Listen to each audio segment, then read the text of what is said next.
liturgical year here, and there is weeping and gnashing of teeth going on from our wardens. I'm not sure what's going on over here, so everything's fine. That means a couple things. First of all, we're so excited. You may remember 2 years ago, our scholar in community, the Reverend Dr. Will Gaffney, has created what she calls a woman's lectionary for the whole church. And she's done sort of a couple different things. She created what she called a year W, which is a drop-in year that you can use whenever. And then our lectionary, which is the schedule of readings that we use, which is in a 3-year cycle, A, B, and C. And she's creating year A, year B, and year C. Well, we were the only congregation that was licensed to use the year W before it was published, and so we did that for a year. And now for the next 3 years, we're going to be using A, B, and C. And so when you go to church this morning or participate online in church this morning, the readings you hear are going to be from Dr. Gaffney's lectionary. And she will have done the translations and their stories that center the voices and stories of women in Scripture. So we're excited about that. Other thing is, Advent is a season of waiting. It is a season of watching, of anticipation. It is also a season of hope. And as we were talking about what we need right now in this world and in this community, hope really quickly rose to the top of the list. It is easy to look around and see a lot of bad news and a lot of things that might tempt us to despair, and yet we are a people of hope. And so what we decided to do for the next 4 weeks of Advent in this forum is to take 4 issues that tempt us to hopelessness, to sort of maybe pulling our hair out, saying, what can be done about this? And asking the question, where is the hope? And to have people come and have those conversations with us who have worked so hard on these issues and who can help us with that question. And so next week we're going to have amazing folks from Prism Restorative Justice. I saw Sharon walk in here talking about where is the hope with mass incarceration. And the week after that, we're going to have Greg Boyle and Michael Aran here talking about where is the hope with youth at risk. And then the week after that, George Gascon is going to be here, our district attorney, and he's going to talk about where is hope in the justice system. And we're thrilled and so thankful to the All Saints Committee to End Gun Violence for helping out with this. To have our first kickoff be Senator Anthony Portantino talking about where is the hope in reducing gun violence. And so I want to I have an introduction for you. I will keep it short. Well, first of all, Senator Anthony Portantino represents California's 25th State Senate District. I'll say a little more than that, but that's it. I want to talk about some of the legislation that you have authored during your tenure, particularly about gun control, because this has been a real priority of yours. You authored legislation that successfully banned the open carry of handguns and rifles in California, legislation that raised the general gun purchase age in California to 21. In 2019, you authored SB 172 and enacted a slate of significant provisions related to firearms storage by broadening criminal storage crimes, adding criminal storage offenses to those offenses that can trigger a 10-year firearm ban, and creating an exemption to firearm loan requirements for the purposes of preventing suicide. That year, SB 376 was signed, which reduces the number of firearms an unlicensed individual is annually able to sell and the frequency with which they were able to sell. In 2021, there was SB 715 was signed. That enacted important gun purchase safeguards. And in July, and this one was, I thought, particularly ingenious, SB 1327, you co-authored a major gun reform bill that allows private citizens to sue a person who manufactures, distributes, transports, imports, or sells assault weapons, BMG rifles, ghost guns, or ghost gun kits in California. It allows citizens to sue for $10,000 on each weapon involved, as well as attorney fees, which takes its framework from the Texas anti-abortion bill declared to be constitutional by the U.S. Supreme Court. So basically the thinking was, well, that bill's an abomination, But if the Supreme Court says we can do it to restrict women's rights, well, we're going to use it for something good. So first of all, can we just thank Senator Portantino for the work that you have done on this? Just thank you very much. And I'd just love to start talking about, clearly this is an important issue for you. Why is this so important for you?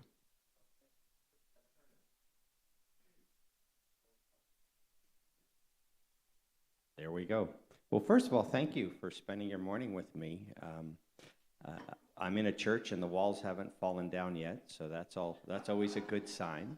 And I do want to give a big shout out to Senator Jack Scott, who's here. Jack, let's give a big round of applause for Jack. Because we know that Jack, authored California's trigger lock laws and had his own family tragedy with gun violence. And so, he set the bar for the seat that I'm honored to hold. So thank you, Jack, for your mentorship and your friendship of being out this morning.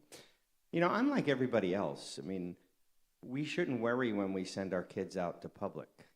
We used to send our kids to school and not even be worried about them coming home safely. And to think that now we have to worry about that. To me, that's what drives me to the gun control conversation, because there's been such a I'm 61 years old, and in the 50 years since I was in elementary school, the world has changed. We've had 600 mass shootings. We worry about these things that, had we said 30 years ago this would be a concern, everybody would say, nah, this is not a concern, don't worry about it. But it really is.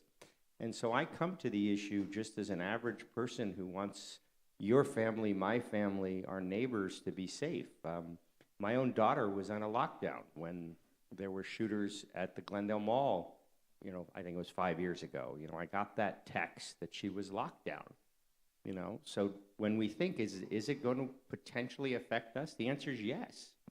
I was reading today in the paper that, how our State Department warns U.S. travelers when they go to other countries about dangers.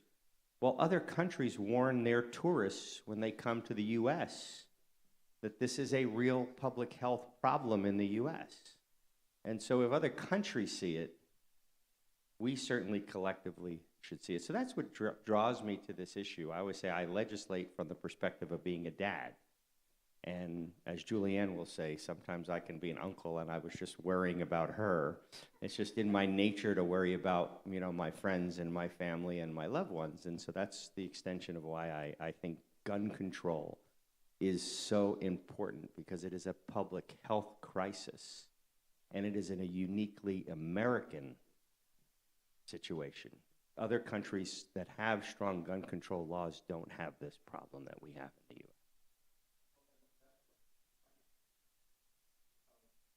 So what you just said, other countries that have strong gun control laws don't have this problem. Governor Greg Abbott in Texas has been very vocal and, in fact, calling out California and saying, because especially after the Uvalde shooting, people saying we need more gun control in Texas, and him saying, well, look at California, it doesn't help. And so how would you answer that? Well, I think it's like anything else. It's how you skew the statistics. Right. When you think about a state of 40 million people, there's obviously going to be more issues prevalent in a state of 40 million people.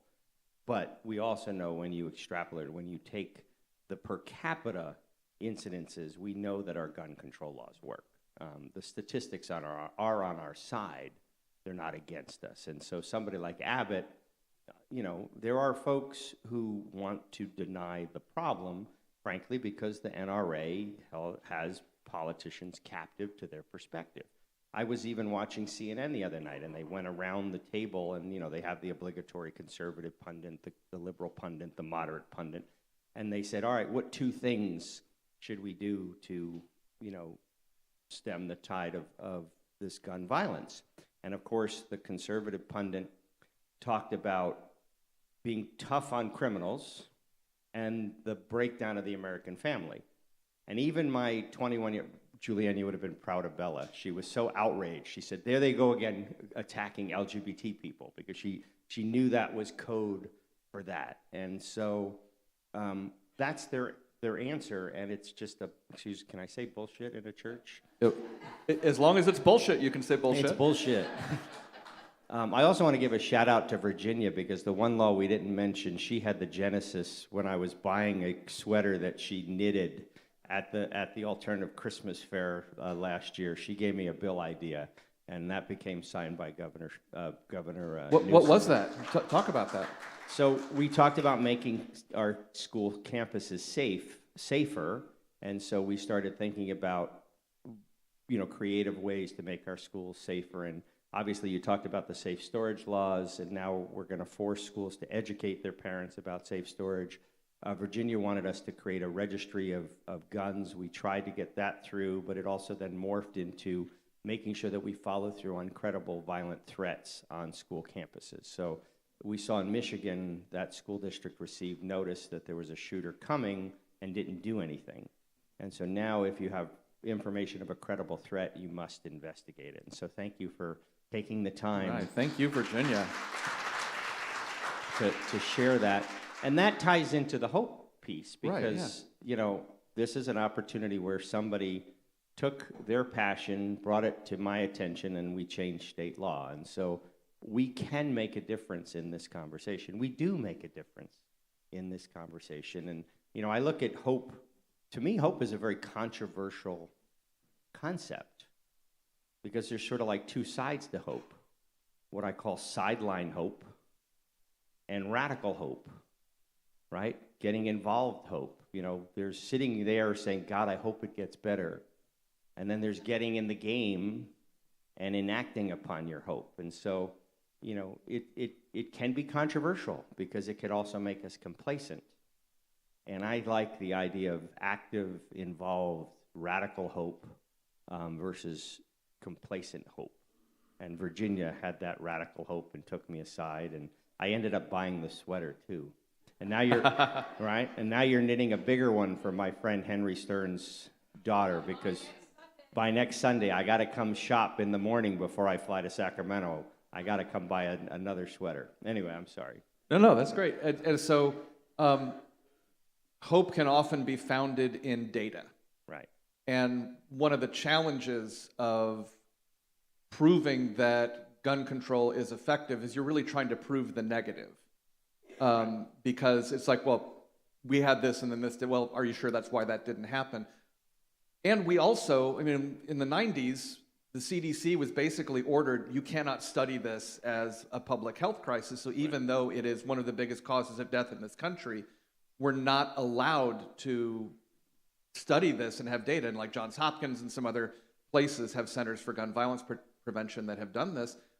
What has been proven to work here in California that we can then start looking at how do we bring this national? Well, I want to touch upon that point. It should support our position to know that the other side doesn't want research done because they know what the research is going to show. The only time you oppose research is because you don't want to see that the conclusions are drawn and factual. And so that tells us right there that they're afraid of science and research and knowledge, but of course we know that. But it underscores that. So in California, we have, obviously background checks, we have red flag laws, we have safe storage responsibility, we, we've raised the purchase age to 21, we have accountability, we have ammunition prohibitions, we have a slew, we're the leaders in the state. And so in the country. And so consequently, you see collectively all of that comes forth and makes California safer, frankly, than Texas or Colorado or other places. Now, the challenge is because our neighboring states don't share the same laws and prohibitions, we are susceptible to those folks who go to Nevada or Arizona and purchase their weapons there without the same safeguards that we have in California. That's why, frankly, we do need a national approach to this. And, we see President Biden, who was responsible for the first assault weapons ban, which then expired. And we saw during that time period that incidences were lower. And again, now that assault weapons ban went away, we've seen more incidences and a frequency of incidences. So President Biden has called on a national action. When he celebrated the bipartisan gun control, was it 6 months ago, he talked about the safe storage law being a national law, and that's what I authored in California, and he called that out during his comments. And so we do see California setting the standard.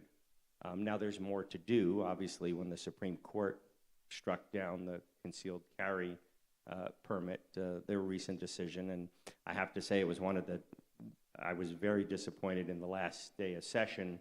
I had a bill to conform, working with the Attorney General, to conform California's concealed carry permitting laws with the Supreme Court decision. It fell 1 vote short. And in California,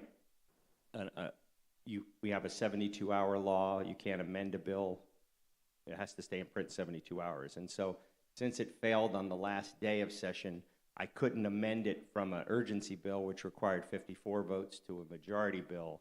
It would have passed as a majority bill, but I didn't have the time. So we're going to reintroduce that bill on December 5th, working again with the Attorney General's office to make California consistent with the Supreme Court decision. What the Supreme Court said, we used to be able to deny, a sheriff used to be able to deny a concealed carry permit for arbitrary, reasons. And the Supreme Court says you need concrete criteria.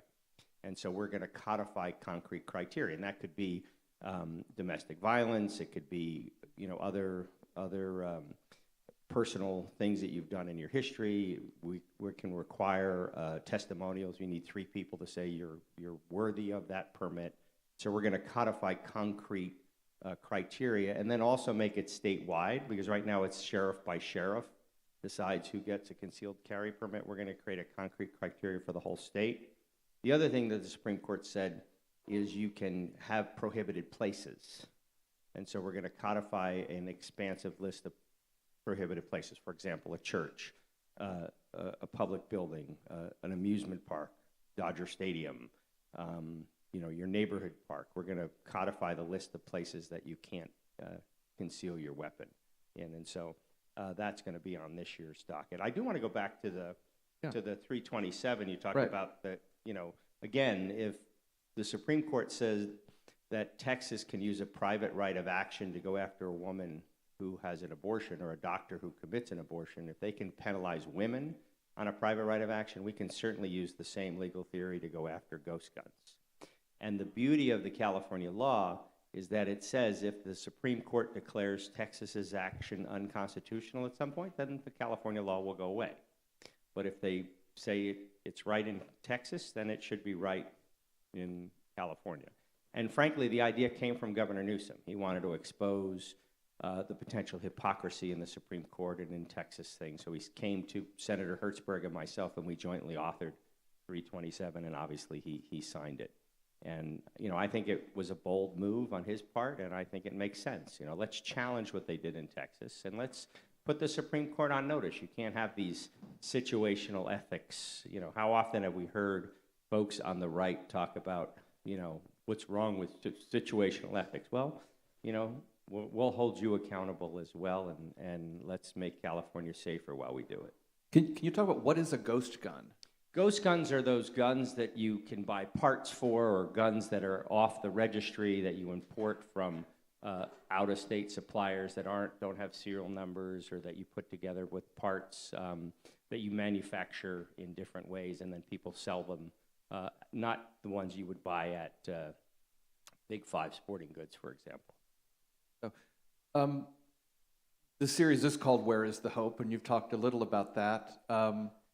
And actually, just in doing some research for today, it's given me some more hope, because I realize how much I have been aware of the national narrative and not as aware of the state narrative about gun violence and the progress that has been made here.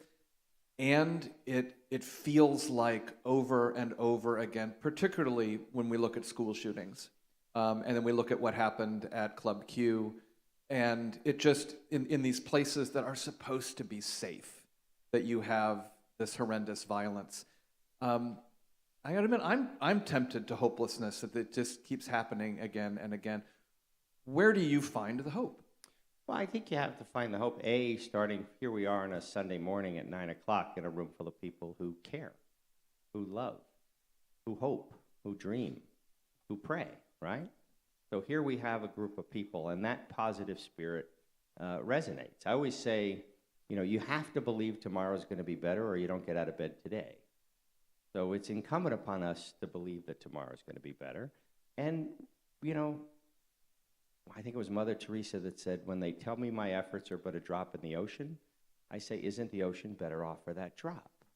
If each of us put a drop in the ocean, that becomes a tidal wave. And I think sometimes we get caught up in wanting to make the big splash, and we forget that we can collectively make a little splash together, which then becomes a big splash. And so, I used to say you don't get elected to do nothing. It's easy to get elected, right, Jack? It's easy. We served with those folks who liked their name on the parking spot and, didn't do nothing. And, but you got to do something. And it doesn't have to be big. Opening the door for somebody makes a difference in somebody's life, right? Helping somebody get a suitcase off a carousel at an airport. By the way, airports bring out the nastiness in people, don't they? But yet, there's always that person who you see help somebody get a suitcase off a carousel. That inspires hope. And so I think we have to be open to it. Now, again, I go back to what I said in the beginning. We can't just rely on it. We got to be active participants in it. We got to make, turn hope into action. And I think, frankly, President Biden's trying to do that.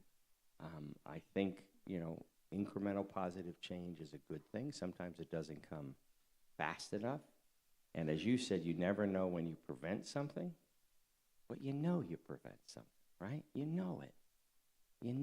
And I think that's the other part of why we should have hope, is we know our efforts make a difference even if we don't see them make a difference. We know we affect the person around us because we'll see the smile or the twinkle in their eye when we do. And so that's where we find hope. We find it in the folks around us because we can inspire it in them, if that makes sense. So it makes perfect sense. And so let's start sort of small and then gradually move out, which is even before we get to the state level, are there things that we can do locally to reduce gun violence? Absolutely. First and foremost, we can be aware of the problem. Second of all, we saw in Burbank where, activists, I don't know if you know, but Burbank has the second highest per capita number of gun stores of any city in the country. There's 14 gun store permits in the city of Burbank. And so activists got on the street and did a protest. And then the city put a moratorium in of no more gun permits in the city of Burbank. That was driven by the activists who brought it to the attention of the city. So I think education, awareness, using our positions to talk about it, educating young people. You should see the posts on Facebook, that folks, I said I was coming here today, and all of a sudden somebody called me out, said, "You're anti-gun." And I actually posted this morning, I said, "That's right, I'm anti-assault weapons in a teenager's hands." I mean, why aren't you against an assault weapon in a teenager's hand? I mean, who wants that? So yeah, I'm anti that. And so we can use our position, and we can use our advocacy with the city council. We can ask the city attorney to look at what other cities are doing on the local level. Oakland and San Francisco have done some unique things, so we can ask Pasadena to try to look at what Oakland and San Francisco have done, and we can use our voice to make those things happen. Now, again, the federal government does preempt certain things, and I've made it clear you can't single out one type of business over another, but you have a hotel occupancy tax, so why not have a gun purchase or gun store tax? That's not, if you do it across the board, you can regulate things on the local level. So I think having a robust conversation, maybe invite the city attorney to come to one of these conversations and in a friendly, she's great, Michelle, just, have a round table. It doesn't have to be a public forum, but just have Virginia corner her while she's knitting and, just say, hey, what can we do? What other creative solutions can we do to keep guns out of the hands? And of course, we have to do, gun violence isn't just a mass shooting. We have to make sure that the proliferations of weapons in our neighborhoods and all of the other socioeconomic issues that come to play, we have to tackle all of those things as well. And that's, again, loving and caring and, respecting each other and getting education out there and giving young people an opportunity to thrive in other ways. And, somebody once said that, the first time that, children kill children, in our society, and we have to tackle that as well. Well, and the actual number one result of gun violence is suicide. Yeah. And that's the majority of gun violence. So right. 22 veterans commit suicide every day. Every day. Yeah. Well, think about it. 22 military veterans commit suicide every day. Yeah. Think about that. Think about how we can respect those who serve, providing services when they come home. Again, that would just reduce the gun violence. So like I said, it's across the board. We talk about the mass shootings, but there's so much more to it. Well, and that's the statistic that's touched this community. Right. And I think that's something, where I look at hope is what really as a church, we're a community that can offer hope that is based in loving community. Because one of the things that we can promise is we can't always make everything better, but we can promise whatever it is, you're not going to go through it alone. And so if we can keep working on that. So what's next at the state level? Well, as I said, the big push is going to be the reintroduction of our concealed carry permit law, because that's the biggest thing we have to do right now. Each sheriff, I hate to use the cliche, it's like the Wild West.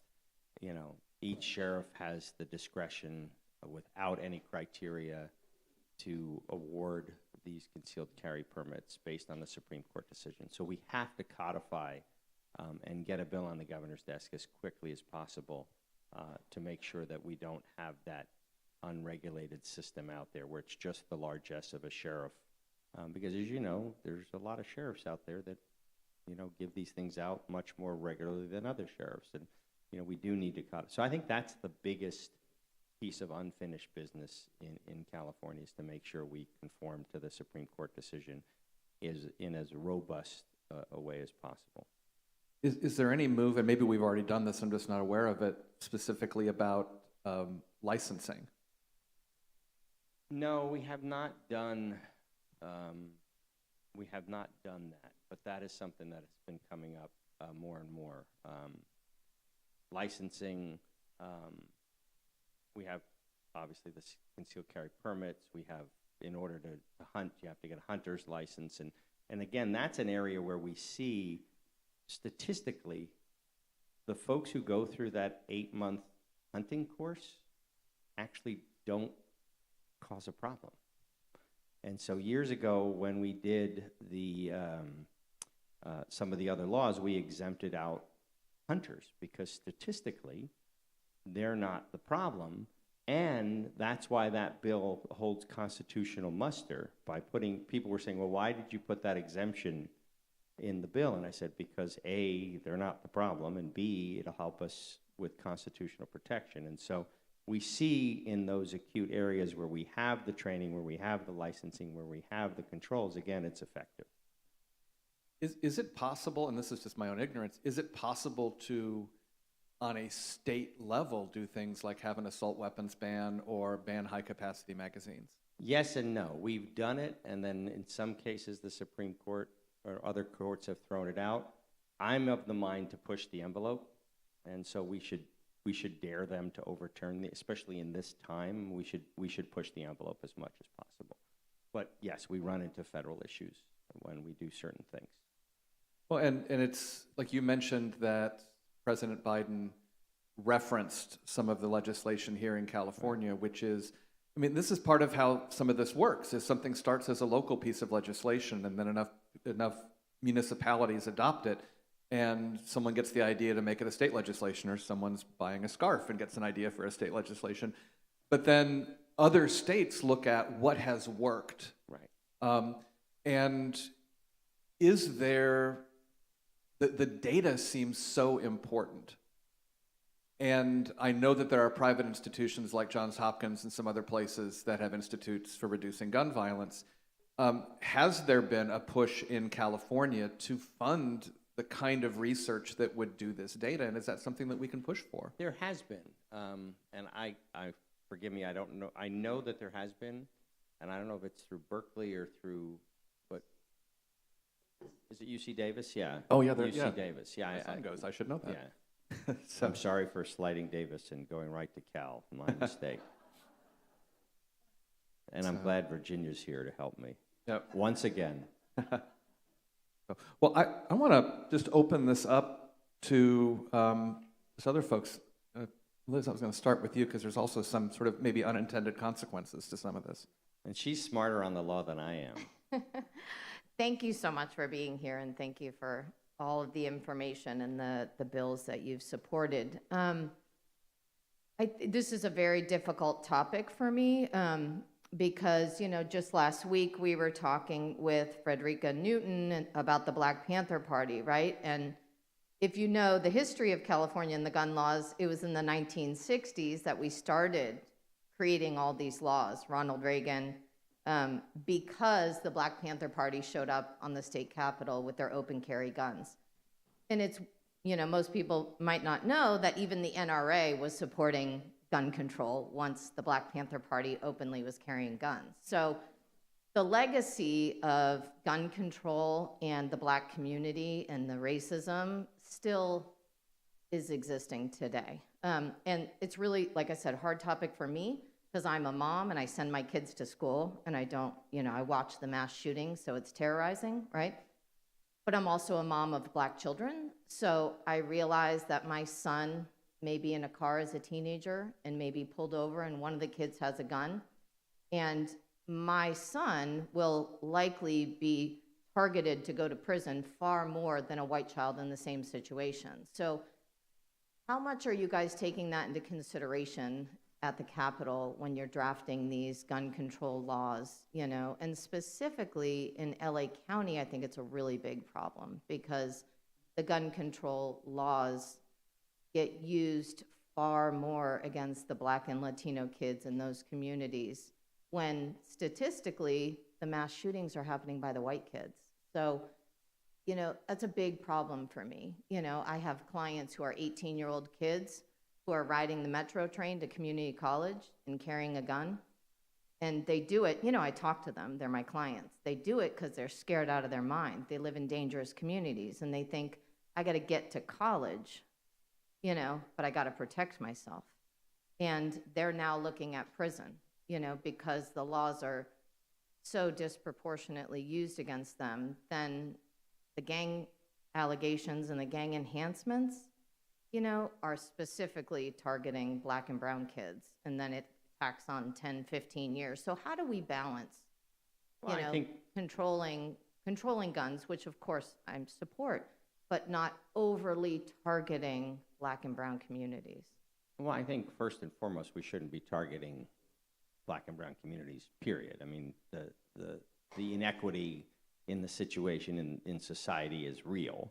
And obviously, you have a perspective that I don't have, and you face it every day. And you know, I'm not going to tell you it's not something you shouldn't be concerned about because we know statistically it is. And so I think we have to start from recognizing that sensitivity, recognizing that discrepancy, recognizing that these are real problems, that this isn't just a cut and dried conversation, that there are multiple levels to it. You know, why should any kid be worried about going to school and feel threatened, period? I mean, that in and of itself is its own, I'm going to use a bad, criminal situation, that a kid trying to go to a community college or to a UC should feel unsafe. And so we have to address that piece of society, I think, systemically.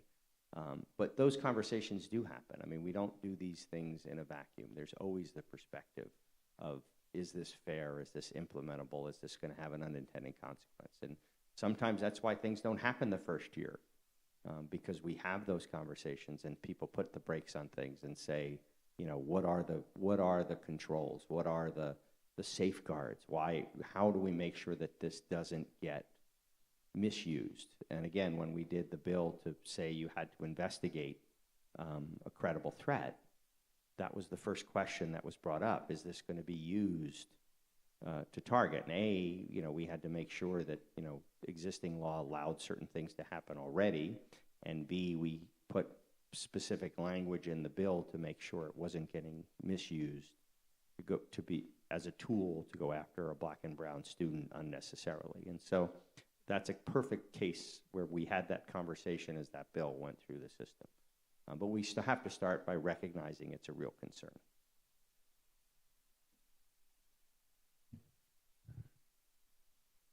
Well, good morning, everybody. What's your name, George? Thank you for handing me this microphone, Mike. Anthony S. George Brumder. For Always all of good you who to see don't you. know, I happen to chair the church's committee to end gun violence. So I appreciate very much this conversation that's going on here this morning. Mike, you've certainly been asking some very good questions, raising very good thoughts. And Anthony, not the least bit surprising, you're very on top of this whole subject. You've done wonderful things for our community, no doubt. And thank you for coming this morning. I have the microphone here because this isn't something the committee has done, but something I have done. I'm very aware of the fact that the United States is an incredible outlier in terms of the number of guns per capita that exist here, and of course the amount of gun violence that occurs. Oh, and we do have hope. We wouldn't be getting very far if we didn't have hope. But I want to, a few days ago or a few weeks ago, I came up with this thought: ideas for amending the United States Constitution.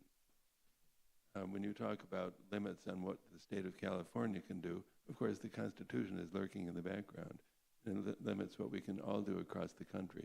And when we talk about steps to limit, you know, we're dealing with this situation, but the basic root of it is the huge number of guns that exist around us everywhere. And there are lots of them. So anyway, I'm thinking of the future, and I'll just read this. We envision a comprehensive amendment that will, among other things, can I be heard? Okay. We envision a comprehensive amendment that will, among other things, replace the Second Amendment's provisions concerning guns with modern rules greatly restricting the presence of guns in America. Reinstate the rights of privacy, protecting, among other things, the right to abortion, the right to contraceptives, same-sex marriage, and LGBTQ rights. Recognize climate change as a critical issue for all mankind. Allow Congress to delegate major responsibilities to governmental agencies. Require the Senate to act promptly on Supreme Court nominations. Replace originalism with suggested approach, calling for the Supreme Court to recognize the realities of an ever-evolving present. This will require significant effort by many individuals and organizations across the country. We remember Martin Luther King's statement that we shall overcome because the arc of the moral universe is long, but it bends towards justice. We're counting on the young, smart, strong, engaged young people across the country. This might not happen soon, but the sooner we start, the better. So there we are. Thank you, George. If you had a magic wand, could you do that? Sort of like what are your thoughts? Well, my thoughts are George hit all of the right issues. The only thing I would be cautious about was delegating to local authorities. We don't want individual states to necessarily have more relaxed. You know, we want to set a baseline standard of what we envision, what our values are. I mean, basically what George read is a value statement, and I agree with the values in that statement. You know, we do need laws for the 21st century. We do need to recognize that society has changed. We do need to recognize that our LGBTQ plus family members are under siege right now. We do need to recognize, the hate speech that's out there is, I think, contributing to this violence as well. I mean, it's not just the systemic issues, it's those folks who are capitalizing on institutionalizing hatred and oppression and all of that works together. So I like the values in your statement. So thank you, George. Good morning. I'm Janice Reed, and I'm a licensed clinical social worker, and gun violence has hit my client population a great deal, the families that I've worked with, especially in community mental health. I'm also the adoptive mother of a Latinx young adult adopted out of foster care. And I'm particularly appreciative of your work in the mental health and with foster youth. I mean, that was how I first became aware of you as a senator. And as a mental health professional, it seems like I would be really excited when people say, it's a mental health issue, pour money into mental health. And I go, give us all the money you can for whatever reason. That's wonderful. But I also get angry that people think that this is primarily a mental health issue. And I'm not gonna say that it's not a mental health issue. I mean, I look at my traumatized, fetal alcohol exposed child with attachment issues and all of the things that he comes into the world with, and his not feeling safe and wanting weapons, he doesn't have any, and saying he has all the risks that she talked about, and I don't want him to have a gun. I also don't want him to be targeted. He's a possible victim, and all of those things. And mental health does come into play. It comes into play in him being a more potential victim. It comes into play in that he's not one we want to have a gun. But at the same time, it can't be solved through mental health. And so how do we speak up for the needs of supporting our vulnerable community with mental health, to say, don't let them have guns, but at the same time not think that this is a fix. And another example of that is that I've worked a lot with families affected by domestic violence, and I'm aware that if somebody is convicted or makes a deal for domestic violence or other assault things, that they lose the capacity for 5 years, which is wonderful. It's a good thing. But then they get it back, and families are like, we're 6 months away from so-and-so having their gun rights again, and they have to go through some process to get it back because they're not ready. Maybe they will be in 10 years, but they're not now. Can you possibly help me without saying that I, as mom, have to, not me personally, but people I work with, mom, have to go to court against my brother to, I mean, it's an untenable position to put families in. People keep throwing this out as if it's the answer, and I just kind of go, not realistic. Give us the money. Don't think that's a fix. So I just wonder, because you've been such a champion for mental health, that you have to have thought about this. And so I just wonder what thoughts you have on that. Well, you're 100% correct, because there's an aspect of the, let's call it the NRA side of the equation, that just says it's all about mental health. And we have to be careful not to go down that rabbit hole. And I think you're articulating it today makes that point for all of us. It's part of the conversation, but it's not the reason why we have mass shootings on our campuses. And I think that's the way we have to have that conversation. We have to have it as a holistic conversation. And you're right, we have to do a better job of keeping the weapon out of what's called the wrong hands, which I go back to the safe storage laws. That safe storage laws doesn't mean just lock up your weapon. It means you'll be held responsible if that weapon falls into the hands of a prohibited person. That's what that law did, is it created consequences.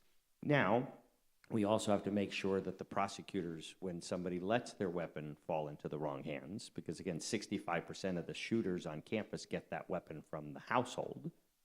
And so we have to make sure that that doesn't happen. And if it does, we hold those people accountable, that the law has teeth. So we do have more work to do on those issues. And thank you for highlighting, the mental health aspect of just society. I mean, we can't forget that our children today are facing enormous pressures. We knew pre-pandemic, and now we know post-pandemic, when we have 3 in 5 LGBTQ plus youth thinking about suicide. 3 out of 5? You know, 40 years ago, we didn't have 3 out of 5 teenagers thinking about killing themselves. And we have to do a better job bringing mental health conversations out of the shadows. I mean, you all know my older brother committed suicide. And what I learned after he committed suicide was how many people came up to me who I saw on an almost daily basis and never talked about mental health or never talked about a family member struggling with suicide until I joined the Survivors Club. And then people shared. Yeah. And had we had that conversation earlier, had I known when my brother was 45 he was struggling, he may not have killed himself at 55. I mean, have we have this frank conversation about mental health will prevent a lot more suicides down the road. It can't be in the shadows. We talk about our cholesterol. We'll talk about our weight, right? We'll talk about, gee, I wish I wouldn't have eaten that bag of potato chips the other day, or I wish I would have gone on an exercise. But we don't talk about our mental health. We don't talk about our children struggling with depression like we would talk about their sports injury. We have to do that because then we'll get them help. We'll get the care. We'll get the love, the sensitivity. And one bill I do want to talk about is a few years ago I found out that with school absences, if you were home with a broken ankle or a cold, that was excused. But if you were home with anxiety and depression, that was not an excused absence.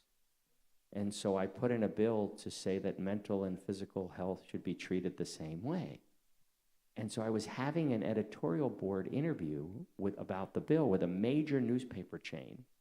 And one of the prominent editors said to me, was I concerned about a parent lying on the excuse form when their kid went back to school because of a behavioral health issue? And I said, that's the dumbest question. The fact that you don't think the mom or dad would lie about Johnny having a cold, but you'd think they'd lie about Johnny being depressed, underscores why we need this bill, because that's the kind of, ignorance we need to combat over mental health. That was an actual question. Was I concerned about a parent lying? But not thinking about the cold. Anyway, I digress, but thank you. Thank you. We're going to say goodbye to our online audience because Stu's got to get over to the church and live stream. So everyone turn around and wave to the camera. For the 4 million people who watched us there you today, go. Have a good day. And can you stick around for a few more minutes? I'm a politician. I could stick around for a few more minutes. So I need to take off and get ready for the service. I know we've got a couple more questions over here. Just thank you all for being here. Senator's going to stick around. Can we just give him a hand and just thank him for his time? Before we cut off the TV, I just want to read one thing real quick, if I could. Since we're on hope, I have a great quote from Michelle Obama. You may not always have a comfortable life, and you will not always be able to solve all of the world's problems at once, but don't ever underestimate the importance you can have, because history has shown us that courage can be contagious and hope can take on a life of its own.